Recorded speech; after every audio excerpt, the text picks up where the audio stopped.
Welcome back. Week 10 was full of exciting things, and there's plenty to discuss after this past weekend of college football. We're going to look at Mario Cristobal's future with Miami and what that looks like. We'll take a look at some of South Carolina's top offensive coordinator candidates to go with Shane Bieber and turn that offense around. We're also going to look at Auburn. Hugh Freeze was fired, and it's time to take a look at the unfortunate part of that, which is what players are going to hit the transfer portal, what players could hit the transfer portal.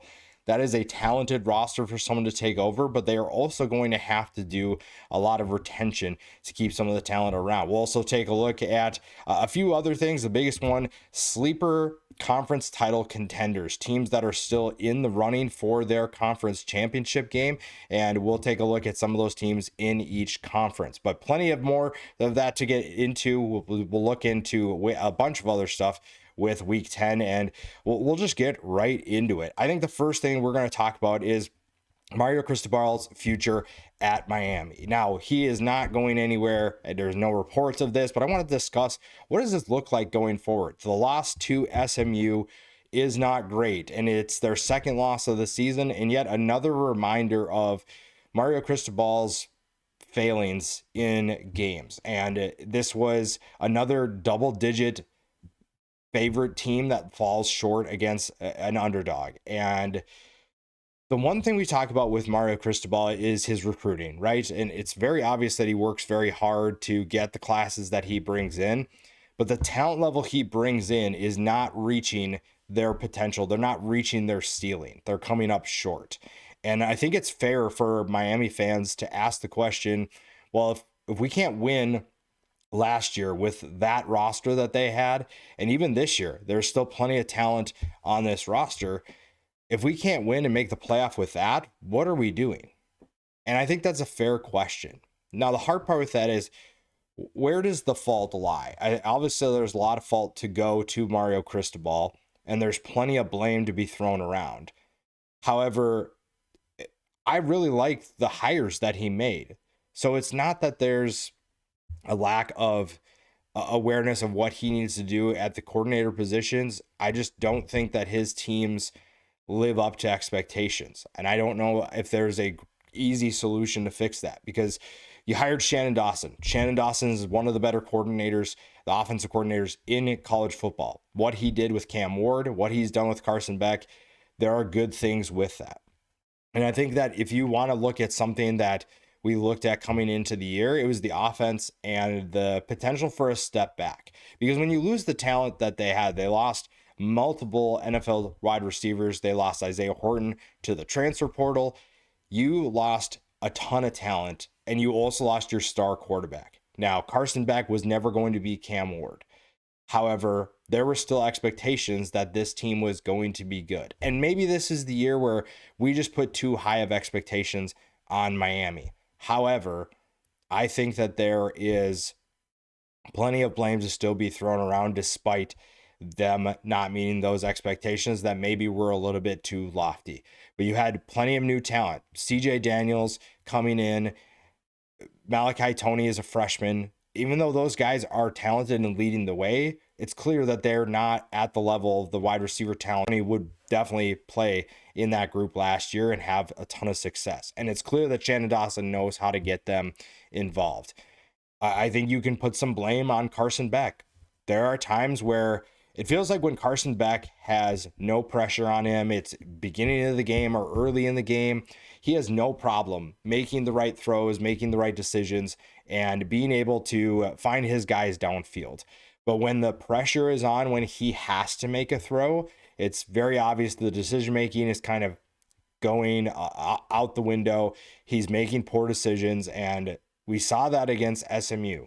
When the game was tight, Carson Beck was not at his best. And if it's not schemed up for guys to be wide open, the likelihood that he's going to make a mistake, unfortunately, is getting higher and higher. And that's disappointing because this is a very talented quarterback. And this is a passing attack that can still do a lot of good things. So again, back to Cristobal, it's not that he made the wrong hire at offensive coordinator. Shannon Dawson is a very good offensive coordinator. The same can be said for Corey Heatherman. Last year, their shortcomings can be placed solely on the defensive struggles. That's probably what kept them out of the college football playoff. So they go out and they bring in Corey Heatherman to fix the defense. The defense is playing lights out at times. The defense is playing with a ton of talent, and you have guys like Ruben Bain that are going to have a bright future in the NFL. You have a group that's playing with confidence. And even in this game, they only give up 20 points in regulation. They give up a touchdown, obviously, which was the game winner to SMU, but this is still a very good defense. This is still a very good unit that knows what they're doing and knows how to stop opposing offenses. So you can't really blame Cristobal for making the wrong hires. I think that he made the right hires. It's just that part of it might be that we raised expectations a little bit too much. And the one thing I think you can maybe point out to that being their biggest problem is the motivation. This is a conference in the ACC that has tanked in the last couple of years. So when you are a good team trying to make the playoff in a conference like this, where the competition is maybe not as good as it used to be, you have to find internal motivation to be able to compete in these games and be able to dominate in these games. And it's clear that Miami just doesn't have it. Miami just doesn't have that killer instinct in a way where you expect them to just handle their business and be able to do things that really good teams do, which is win football games in tough situations. And I think that the SMU game is a good example of, if you are not ready, a team like SMU, who's not having their best year, is very capable of beating you. And the thing with this is, it's kind of a recent trend where we've seen really the entire year. You started the year out with a good win over Notre Dame. But the one thing after that I kept noting is that this is a team that has lapses in intensity. This is a team that is a very good team that is not living up to its potential because they have stretches in games where the other team just keeps it close or pulls closer. And you saw that in multiple games. Obviously, Bethune-Cookman and USF didn't really have a concern there. But the Florida game, mental mistakes, poor decisions, the lapses in intensity of that killer instinct, that you saw it there. Florida State, the fourth quarter, did it ever feel like Florida State was going to win that game? No. But there was definitely lapses where they were not playing to their potential. The Louisville game, another example. And Louisville found a way to win that. The Stanford game early on, there were stretches where it was just tough for them to get going. And then even in the SMU game, Beck throws 2 picks, and there are times where mental mistakes are costing them games. And so for Mario Cristobal, that's on you. You have to motivate them. You have to find ways to get your team to play, because this is a Miami team that its fan base wants them to get back to the early 2000s, the 80s. They want this program to be a team that just goes in, kicks down the doors, and comes away with a big win. They expect that. And this is a team that has the talent to do it. And I don't necessarily know how they're going to, they're probably not making the playoff at this point. And so then if you're a Miami fan, what are you asking of Mario Cristobal going forward? What are your expectations? Because right now, this is a guy who he's making mistakes in game. He's making poor decisions. His teams have lapses in intensity. And while it's great that you can recruit at a high level, I don't think that that's going to win over fans long term. And maybe, there are people who report that Mario Cristobal is very hard on his assistants. He expects a lot from them, which is fine if that's what you want to do. But is there a question of these guys are getting burnt out to the point where they're putting so much energy and effort into most of the year that there are going to be lapses like this because their brains and they just don't have the capacity to be on all the time?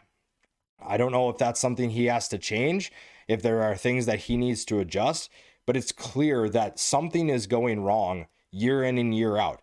This team should never lose to a team like Louisville and a team like SMU that we just saw. Don't get me wrong, SMU is better than I think people realize, but you should not be losing those games. Last year, you should not be losing to Georgia Tech. You should not be losing to Syracuse. And even though it was a bowl game, you shouldn't be losing to Iowa State. You just shouldn't. If you are as good as Mario Cristobal gives them a chance to be, you should not be losing these games. You should be dominating the ACC, especially with the door being wide open. That is a big question for me. That's a big concern. And I don't know if they have the ability to turn that around. That's a big question for me. And I'm not necessarily sure how you fix that, but I know that there are concerns. There are things that could be changed. It's just a matter of, are they going to be able to do that or not? With Colorado, there are questions about what's the plan for the Buffs. There are plenty of things going on with this team, and it was obvious that this team was going to take a step back. I think that anybody outside of Boulder could see that. The talent level that they sent to the NFL was always going to leave holes that maybe they weren't going to be able to fill. And Coach Prime obviously had some work to do, but we knew that even if they did find success, this was going to be probably at best 7-8 wins, not really a team that was going to be a contender in the Big 12. And so far this year, it's been really, really frustrating at times, but they've been close in some games. The problem is that recently the doors have kind of gotten blown off of this team, and it's, a 53-7 loss to Utah, 52-17 to Arizona. You have to wonder what the plan is at Colorado. And again, there are plenty of factors playing a role here, right? Coach Prime's health has been a concern. You're wondering how long he's going to coach, but he obviously has battled back. You have to give him a ton of credit for what he's been able to do and lead by example of battling through adversity. The other things is that clearly he made the wrong choice at offensive coordinator. Moving on from Sean Lewis was the wrong move, plain and simple. That was not the right thing to do.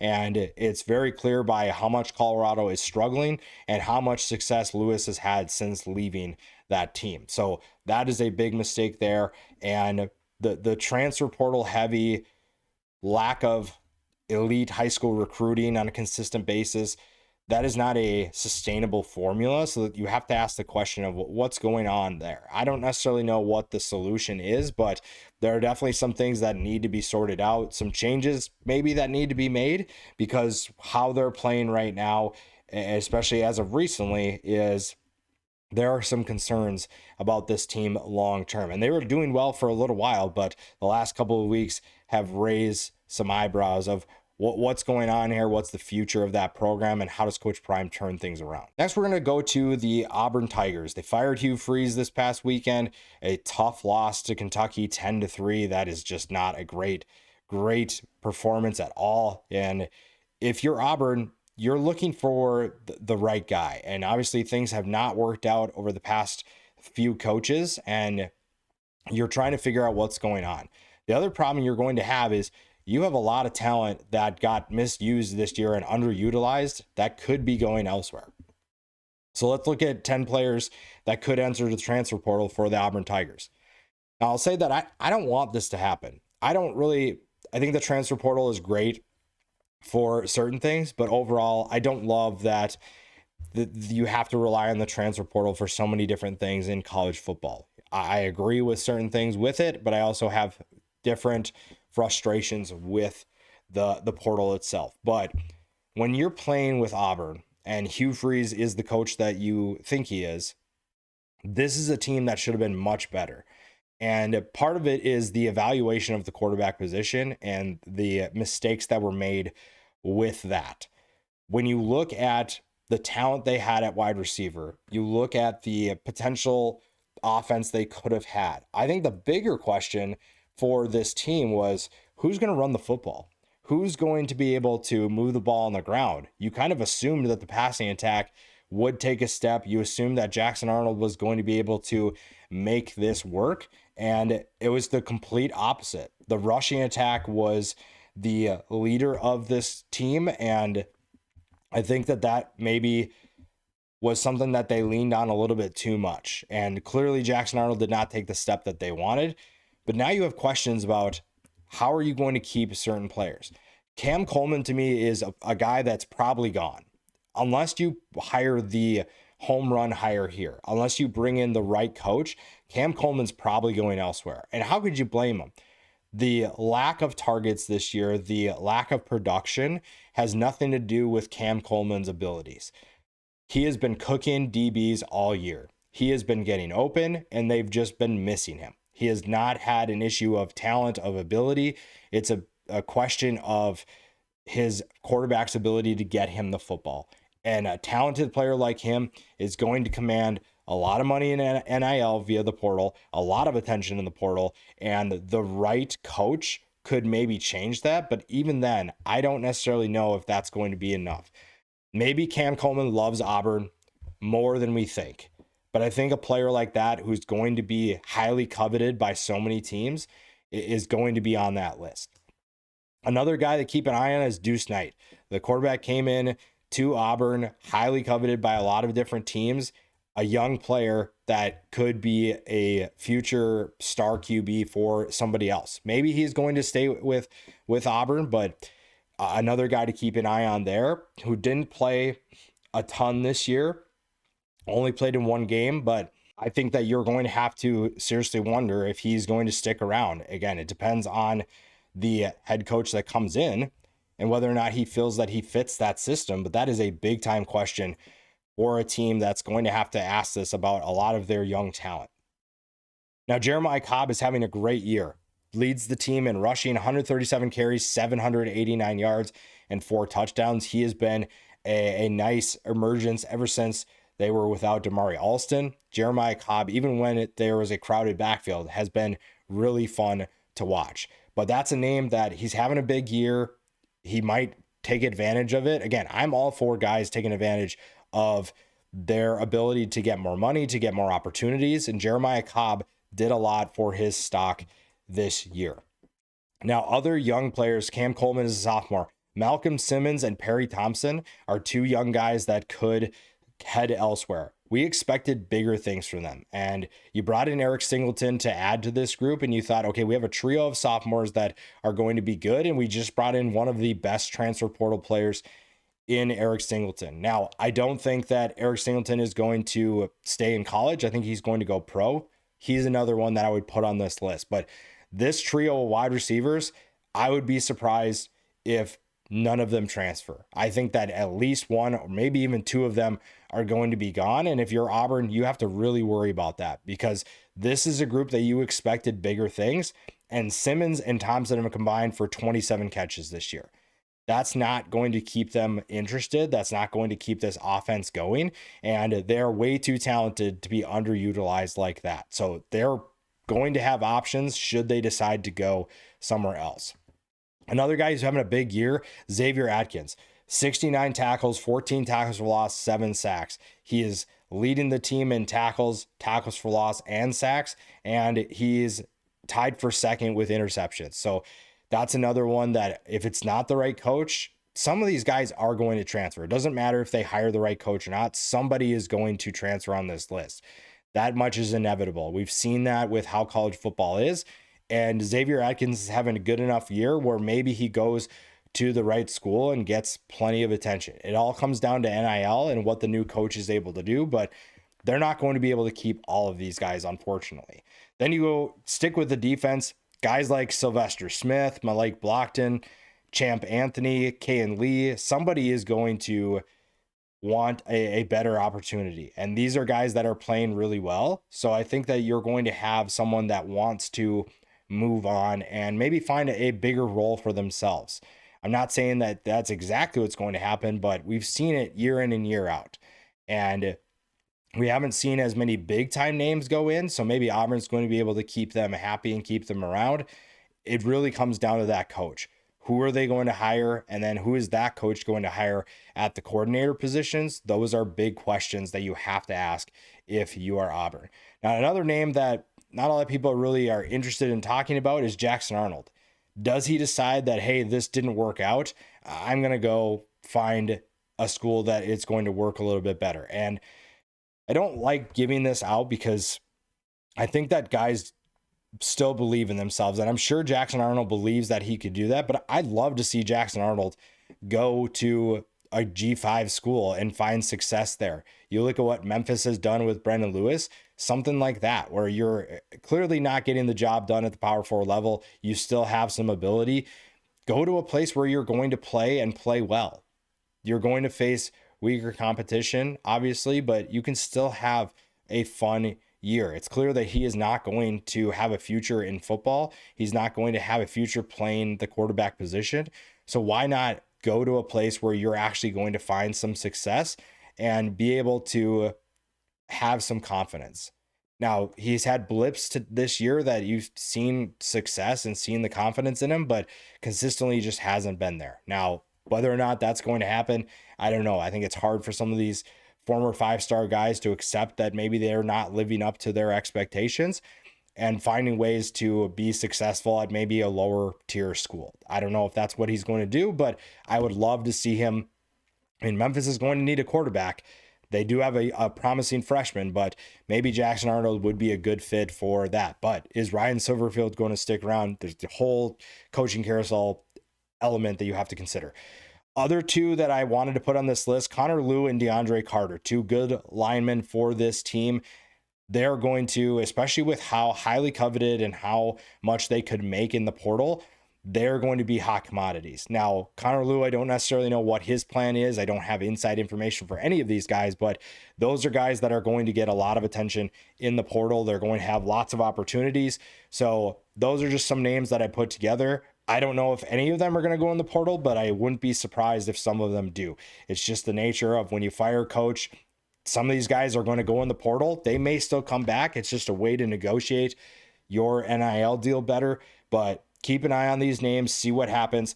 Some of them are probably going to be gone, and Auburn's going to have to find their replacements. Oklahoma had a big win over Tennessee this past weekend, and you saw exactly what this team could potentially do against good competition. Now, you also saw that there is a level that they still have to reach, and they're going to need something to be done to be able to make that happen. So what does Oklahoma need to make a playoff run? I think the biggest thing that they can control is John Mateer. Now, part of what makes John Mateer good is his ability to make decisions and have the confidence to make certain decisions that other quarterbacks would not. The problem is that those decisions come with risks that end up hurting this team. Turnovers have been a problem for him at times. Some of the types of passes that he makes are exciting, but at the same time, they put your team at risk for turnovers and giving the other team momentum. That is going to be a hard thing for anybody to overcome. So that's the biggest thing. If John Mateer just dials it back a little, we're not asking him to be a completely different quarterback, because what makes him so good is those types of plays that he makes. The problem is that some of those plays, he thinks that he's making the right move, but everything in front of him screams that it's not. He has to do a better job of identifying that type of situation and what he needs to do, which is usually the opposite of what he does. And I really like what Oklahoma has done this year. I like what they could potentially be. But again, if you're looking to fix something, if you're looking for a way to get better, getting John Mateer to make some smarter decisions is going to be a huge thing for this team. And that's on Ben Arbuckle.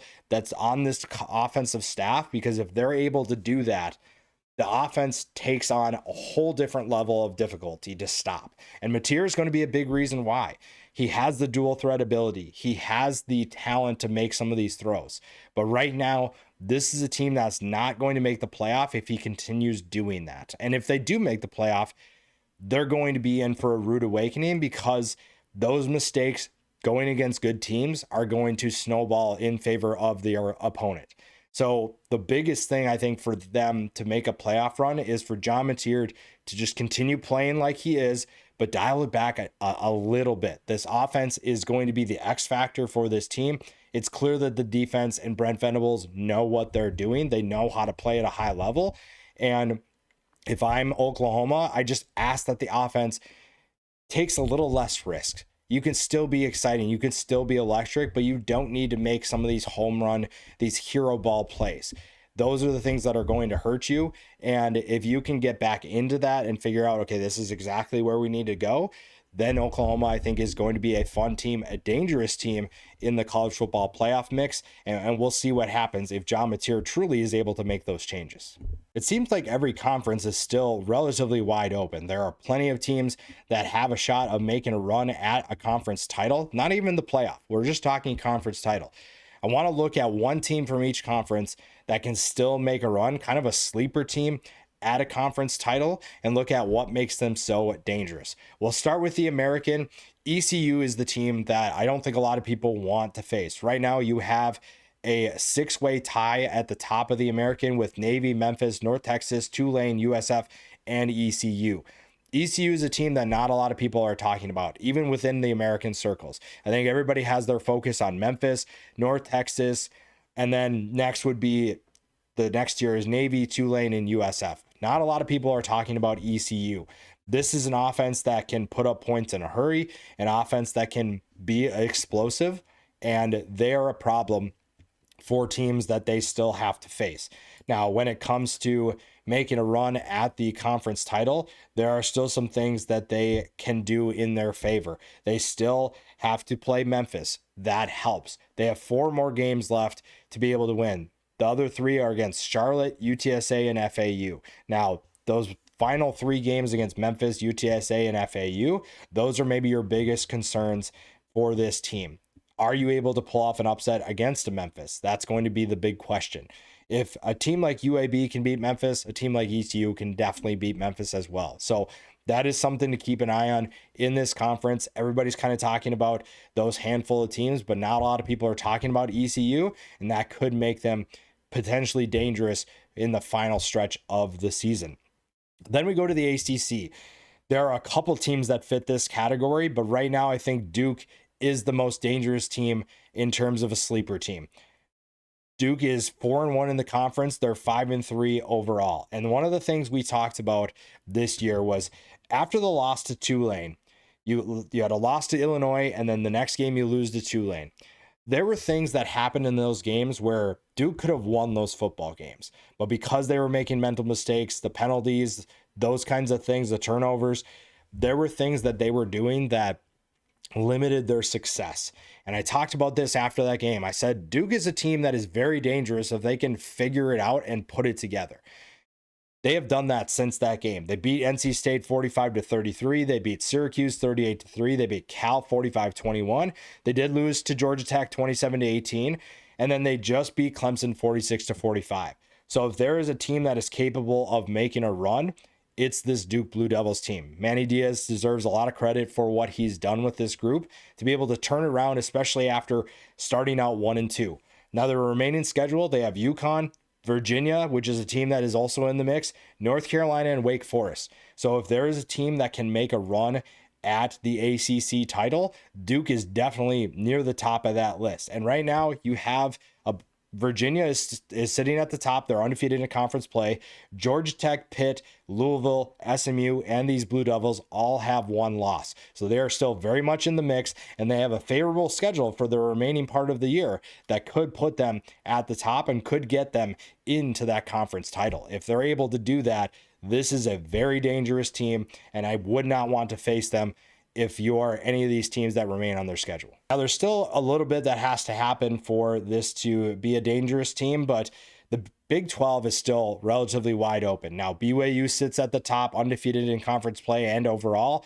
Texas Tech and Cincinnati have 1 loss. So Utah is a dangerous team, but they do need a little bit of a help. They need 2 of those teams to lose for them to have a chance. Now, they're still very much a really dangerous team in terms of they can probably beat any of those teams that we've seen. Yes, they do have the losses to BYU and Texas Tech, but when you look at those games, I think that there are things that could indicate they would be a much different team towards the end of the year. Now, the tough part is that you have to play Baylor, Kansas State, and Kansas still. So that is not a favorable schedule.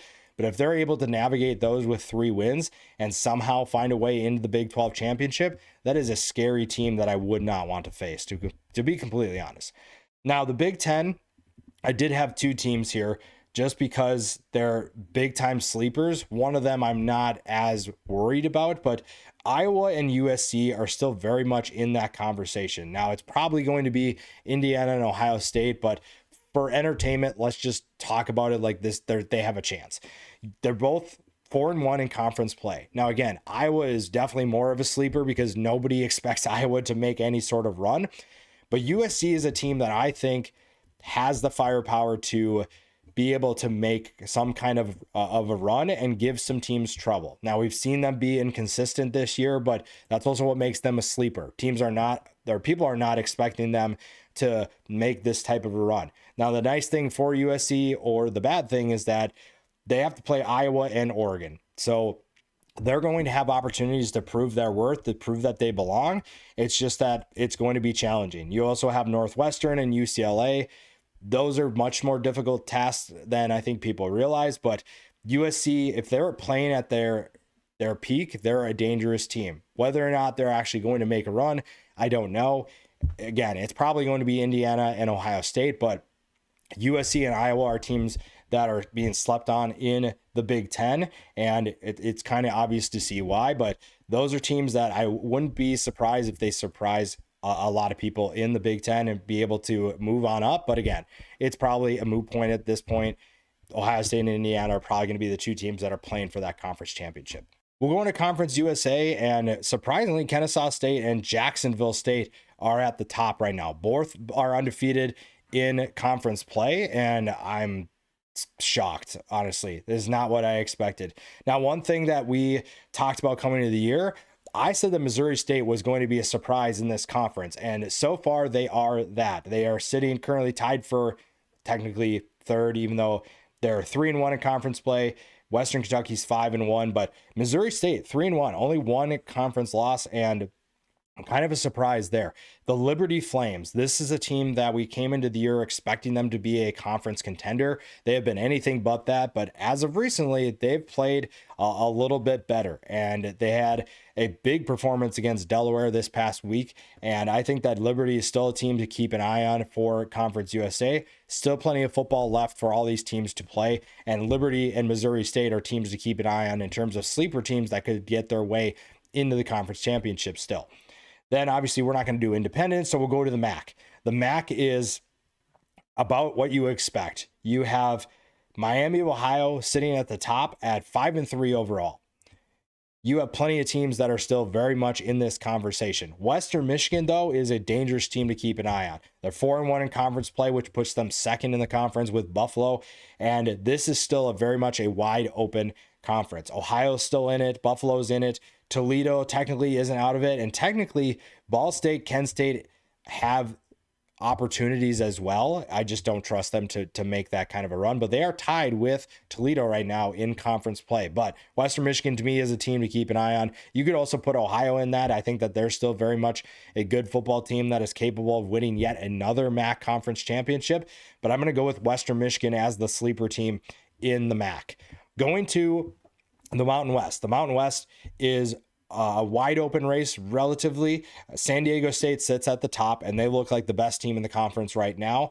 Boise State's right behind them, with Fresno State and Hawaii behind them as well. But New Mexico is a team that is tough. They are playing really well under Jason Eck, and I think that this is a team that deserves more credit for what they have done. They just beat UNLV 40-35.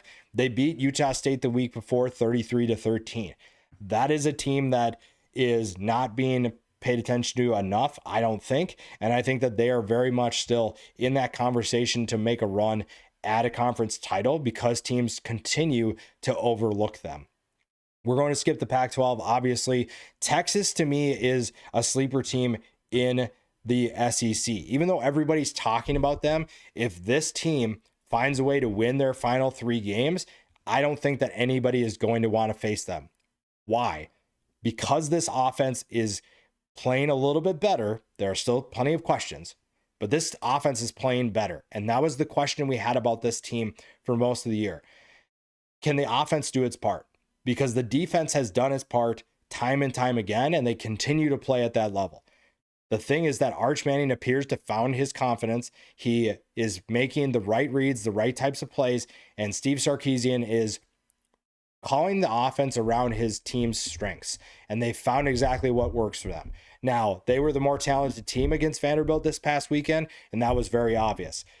What can they do against a team like Georgia, where the talent level is even? What can they do that's in 2 weeks? After that, you play Arkansas, and then you play Texas A&M. When you play Texas A&M, rivalry game, talent level is equal. Can you win that game with this type of team. The offense is going to be the big question. And if they're able to do that, they get to the conference championship game. I guarantee you that that is going to be a very nerve-wracking experience for the team that they face, depending on who that is. Going to the Sun Belt, Troy. Troy has surprised everybody. They're bowl eligible already at 6-3, and they're 4-1 in the Sun Belt West. Southern Miss currently sits at the top of that division, but this is a team that has surprised people a lot so far this year. Now, in terms of making a run, they have Old Dominion next, they have Georgia State after that, and then they do have Southern Miss. So they do have the ability to potentially make a run. Now, they lost to Arkansas State, who is also tied with them, so they need the Red Wolves to lose again in conference play. That is going to be a challenge that they have to go through, but Arkansas State also has to play Southern Miss. They have to play Louisiana and App State. I would say that their schedule is a little bit more difficult than Troy's, but it's still going to be difficult either way. That's going to be an interesting race to watch. Southern Miss, again, is just, to me, head and shoulders above a lot of teams in the Sun Belt right now, besides James Madison, but that is going to be a fun race to watch as well. Those are my sleeper teams in every conference. Let me know who yours are below as well. That's going to be something to pay attention to going forward. A couple more things we can dive into. We'll talk about South Carolina, right? You make a coaching change, and if you're Shane Beamer, something needed to change, right? The offense was not living up to expectations, so you send Mike Shula packing, and now you're on the hunt for an offensive coordinator, and this has to be the right hire because you have to find a way to save your own job. That's going to be a big, big problem. Now, who do you find to replace him? Let's talk about candidates that could replace South Carolina's vacant position at offensive coordinator.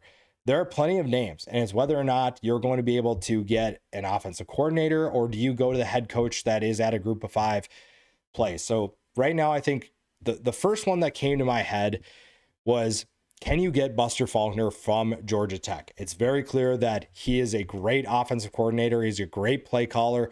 And if you look at what he's done with Haynes King, assuming that Lenora Sellers is going to stick around, imagine what they could do with Lenora Sellers and Buster Faulkner. That offense would look so much different. The talent level is so much greater at South Carolina.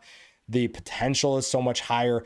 Buster Faulkner would be, I think, a great pick for whoever is going to get him. And I think that he's going to be on a lot of lists. Shane Beamer, again, has to make the right call. This could be the right call here. You could also get it. It seems like Bobby Petrino is on his way to being the offensive coordinator or the head coach, at Arkansas. Maybe you get him to be an offensive coordinator if that doesn't work out. It's clear that he knows what he's doing as a play caller. It's clear that he knows how to utilize a talented quarterback. Taylor Green has done great things, and I think that Lenora Sellers can also do great things. He just needs the right play caller to be able to bring him there. And I think that they have the potential to make that happen if Petrino comes in. Another name that I've seen floating around is Andy Koltenicky. I don't necessarily know if South Carolina fans would be thrilled about Koltenicky coming in just because of Penn State's struggles at times this year. He has a unique system. He has obviously an innovative mind. And right now I think that that's maybe what South Carolina needs. They need someone that's going to do something a little bit different, think outside the box. Koltenicky is the definition of an outside of the box thinker, and it'll be interesting to see if that's what they go with, if that's truly what they want, because I think that he is going to be somewhere at some point, and especially because Penn State's going to make a change. I don't think he's going to be at Penn State next year, so somebody is going to get a good offensive coordinator. It's just a matter of who. Maybe Gus Malzahn is the answer there. I don't necessarily know how, again, excited South Carolina fans would be for Gus Malzahn, but that is something to think about. It's clear that he knows how to coach an offense. And again, it'd be a different system than what you're going to be running, and gives, I don't know if you necessarily trust him to develop Lenora Sellers into an NFL prospect like he should be. I don't know. We'll see what happens there. Other names to keep an eye on, Jonathan Brewer at Duke.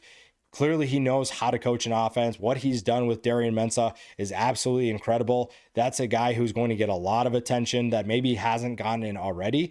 So I think that he could potentially be a good candidate for someone like South Carolina. After that, it's going to be I think there may be some offense coordinators you could potentially get, but maybe you go with the group of 5 head coach route. Is a guy like Eric Morris going to get a Power 4 job as a head coach? I don't necessarily know. I think that maybe you're looking at an ACC job, maybe a Big 12 job. You're probably not going to see him at the Power 4 level. Maybe I'm wrong. I don't know.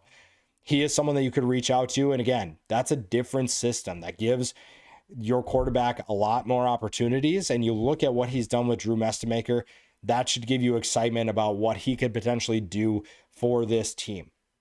After that, who else could you potentially get? You're not going to probably get a Power 4 head coach to come and be your offensive coordinator, but maybe Sean Lewis. I really like what Sean Lewis has done. It's very clear that he knows what he's doing as a play caller. And again, he's similar to Eric Morris. I don't know what kind of opportunities he's going to get as a head coach. I don't think he's going to get Power 4 opportunities as a head coach. So maybe he takes a coordinator position to be at that Power 4 level. He did it at Colorado. He kind of got thrown to the wolves. He kind of was just the scapegoat at Colorado. It's clearly that wasn't the problem. So maybe that's something that he decides that he wants to do. After that, I don't necessarily know who you're going to go after. It's probably going to be a coordinator. It's probably going to be someone who's doing really good things at a Power 4 level as a play caller, or a group of 5 head coach that is an offensive mind. That is something to keep an eye on. South Carolina is going to have plenty of options. It's just going to come down to who's going to fit their system the best, who's going to fit their culture the best, and does Shane Beamer believe that they are going to be the reason why he keeps coaching for the long term at South Carolina? That is it for today's video. Plenty to discuss. Comment below what you think on some of the things that we talk about. Who are the players at Auburn that are going to transfer? Who should be South Carolina's offensive coordinator? Anything else that you have thoughts on, please comment below. Subscribe to the channel. And as always, we'll see you in the next video.